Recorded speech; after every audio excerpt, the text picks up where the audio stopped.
Cache Patel reading documents getting scared అని ఏమైనా గుట్టి చూడండి.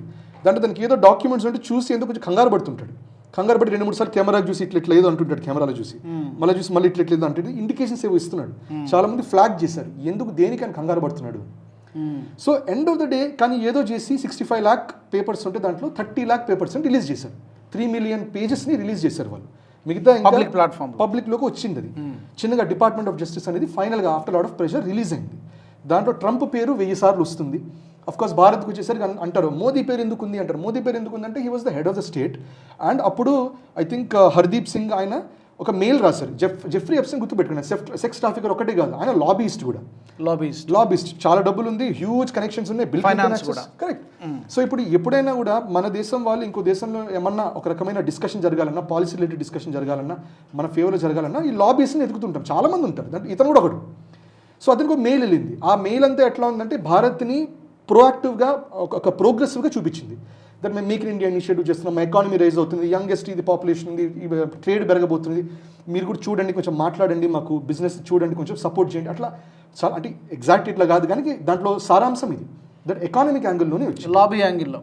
అందులో ఈ మిగతా యాజ్ ఆన్ ఈ ఇప్పుడున్న 30 లక్షల పేజెస్లో అయితే లాబింగ్ లాగానే ఉంది కానీ అది ఏం nothing against Modiji, nothing against anybody. మా అయితే ఇప్పుడు ఇంకోటి పట్టుకున్నారు సోషల్ మీడియాలో.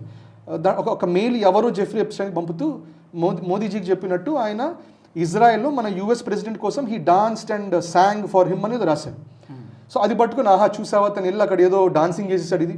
సో ఇక్కడ మనకి ఎగ్జాక్ట్ మీనింగ్ తెలియదు. డాన్స్ అంటే ఇప్పుడు కొంతమంది డాన్స్ టు హిస్ ట్యూన్స్ అంటారు యూఎస్లో. సో వాళ్ళు ఏమంటారు this person dances to the tunes అంటే ఇతను అడిగినట్టు అతను చేశాడు, ఇతను అడిగినట్టు అనుకూలంగా నిర్ణయాలు తీసుకున్నాడు, అనుకూలంగా చేశాడు. ఇవన్నీ కూడా కొన్ని ఉంటాయి. సో అట్లా ఉండొచ్చు, ఏదైనా ఉండొచ్చు. కానీ నెగిటివ్గా ఏమి ఎప్స్టైన్ మీద ఎటువంటి విమర్శలు వచ్చాయి, బిల్ క్లింటన్ మీద, బిల్ గేట్స్ మీద, వీళ్ళందరి మీద, ప్రిన్స్ ఆండ్రూ మీద, ఈ హిలరీ క్లింటన్ మీద, ఫ్రాన్స్ కూడా ఒక ఫార్మర్ ప్రైమ్ మినిస్టర్ మీద వచ్చింది, ఈయన బరాక్ ఎహూద్ అని ఒక ఇజ్రాయలీ ఫార్మర్ ప్రైమ్ మినిస్టర్ మీద, ఇవన్నీ సెక్స్ ఒఫెన్సెస్ లాగా వచ్చాయి. అదేం లేదు. ఇన్ఫాక్ట్ రెండో వైపు అంటారు రాహుల్ గాంధీ పేరు కూడా ఉందంటే కదా అంటారు. రాహుల్ గాంధీ పేరు ఎట్లా వచ్చిందంటే జెఫ్రీ ఎప్స్టైన్ ఎవరికో బాగా చిరాకు పడుతూ ఈమెయిల్ ఏదో రాసినట్టు కనబడింది. ఏమని ఉంటుందంటే అసలు రాహుల్ గాంధీ అక్కడ చాలా స్లోగా ఉన్నాడు, ఫాస్ట్గా తను మూవ్ అవ్వట్లేదు, తను షార్ప్గా లేడు అక్కడ, తనతో ఇబ్బంది అక్కడ అన్నాడు. సో ఇది కూడా అఫ్కోర్స్ ఆలోచించాల్సిన విషయమే. వాళ్ళు భారత్లో ఉండే ఒపోజిషన్ గురించి వాళ్ళు ఎందుకు ఆలోచిస్తున్నారు అనేది కూడా ఇది మనకి రెడ్ ఫ్లాగ్ అనేది రావాలంటే విచ్ మీన్స్ యూఎస్ అన్ని లెవెల్లో, లాబింగ్ లెవెల్లో కూడా భారత్లో ఎవరెవరు పవర్లో ఉన్నారు, ఎవరు ఒపోజ్ చేస్తున్నారు, ఎవరు ప్రో ఉన్నారు, వాళ్ళ మీద ట్రాక్ చేయటం, ట్రైన్ చేయటం. రీసెంట్గా మన సీఎం కూడా రేవంత్ రెడ్డి గారిని హార్వర్డ్ కెనడీ స్కూల్లోకి వెళ్ళారు. సో ఒక రకమైన వాళ్ళు ఏం చేయాలంటే ఇన్ఫ్లుయెన్స్ చేయాలి, వాళ్ళు మన పొలిటీషియన్స్ని ఇన్ఫ్లుయెన్స్ చేయాలి, మన గ్రిప్లో పెట్టుకోవాలి, రకరకాల ఫేవర్స్ ఇవ్వాలి. సో ఇవన్నీ ఎనివే జరుగుతుంటాయి. సో భారత్ని ఇంప్లికేట్ చేసినట్టు యాజ్ ఆఫ్ నవ్ అయితే ఏమీ లేదు.